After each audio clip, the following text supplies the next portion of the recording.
हा बेटा. आरक्षणासाठी सामाजिक आणि शैक्षणिक आधार का घेतला जातो? ओके. त्याचं कारण असं आहे बेटा, की आपल्याकडे जातीवर आधारित भेदभाव का आहेत समाजामध्ये? आर्थिक निकषामुळे आहेत का? तर नाही. आपल्या समाजव्यवस्थेमध्ये, भारतीय समाजव्यवस्थेमुळे भेद हा जातीय संरचनेमुळे आहे, जातीय उतरंडीमुळे आहे.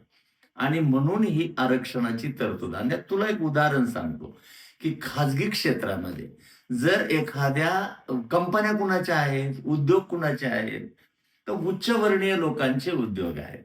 आणि या उद्योगामध्ये कुणालाही नोकरीवर घेताना तो जो मालक आहे, त्या व्यवस्थापनाचा जो प्रमुख आहे, तो माझे लोक म्हणूनच त्या ठिकाणी आपल्याला प्राधान्य घेताना दिसतो.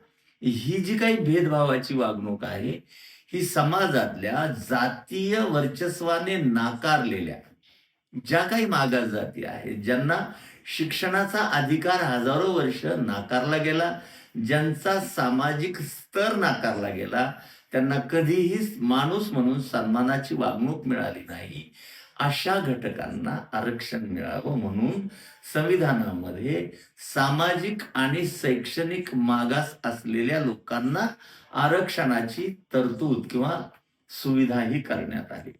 आता तुला एक गोष्ट स्पष्ट सांगतो बेटा, की आपल्याकडं म्हणजे जातीय आधाराने माणूसपणाचे, मानवतेचे हक्क नाकारले गेलेले अनेक लोक आहेत.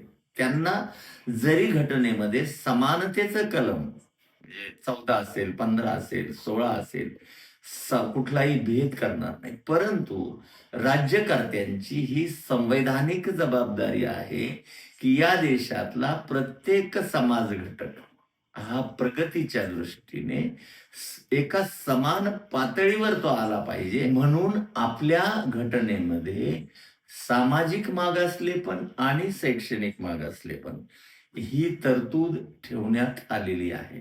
लक्षात आलं तुझ्या?